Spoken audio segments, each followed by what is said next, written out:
গুপ্তচরবৃত্তি আইন লঙ্ঘনের দায় নিয়ে মার্কিন যুক্তরাষ্ট্রের কাছে দোষ স্বীকার করবেন এমন চুক্তিতে মুক্তি পেয়েছেন উইকিলিক্সের প্রতিষ্ঠাতা জুলিয়ান অ্যাসাঞ্জ। এর মধ্য দিয়ে যুক্তরাজ্যে তার কারাবাসের অবসান ঘটল। নিজ দেশ অস্ট্রেলিয়ায় ফেরার অনুমতি পেয়েছেন তিনি।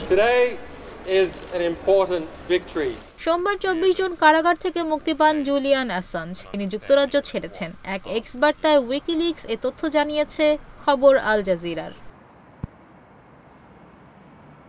যুক্তরাষ্ট্রের উত্তর মারিয়ানা দ্বীপপুঞ্জের ডিস্ট্রিক্ট কোর্টের নথি অনুসারে 52 বছর বয়সী অ্যাসাঞ্জ যুক্তরাষ্ট্রের সামরিক বাহিনীর গোপন নথিপত্র ও কূটনৈতিক বার্তা ফাঁসের অভিযোগে একক অপরাধী হিসেবে দোষ স্বীকার করতে সম্মত হন। ব্রিটিশ সময় অনুযায়ী মঙ্গলবার সকালে সামাজিক যোগাযোগ মাধ্যম এক্সে পোস্ট করা এক বিবৃতিতে উইকিলিক্স বলছে, জুলিয়ান অ্যাসাঞ্জ মুক্ত।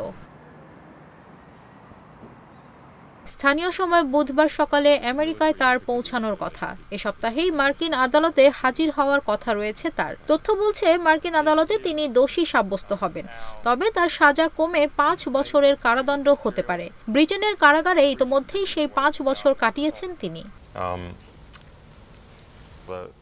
জুলিয়ান অ্যাসাঞ্জ অস্ট্রেলিয়ার নাগরিক। তিনি যুক্তরাজ্যে কারাবন্দী ছিলেন। সেখান থেকে তাকে যুক্তরাষ্ট্রে প্রত্যর্পণ করার চেষ্টা করছে মার্কিন সরকার। 2010 সালে যুক্তরাষ্ট্রের সামরিক বাহিনীর গোপন নথিপত্র ও কূটনৈতিক বার্তা ফাঁসের অভিযোগ ওঠে অ্যাসাঞ্জের বিরুদ্ধে। উইকিলিক্সের নথি প্রকাশের জন্য অ্যাসাঞ্জের বিরুদ্ধে 18টি অভিযোগ রয়েছে। মূলত উইকিলিক্সকে বিপুল পরিমাণ মার্কিন গোপন নথি সরবরাহ করেছিলেন মার্কিন সেনাবাহিনীর সাবেক গোয়েন্দা বিশ্লেষক চেলসি ম্যানিং।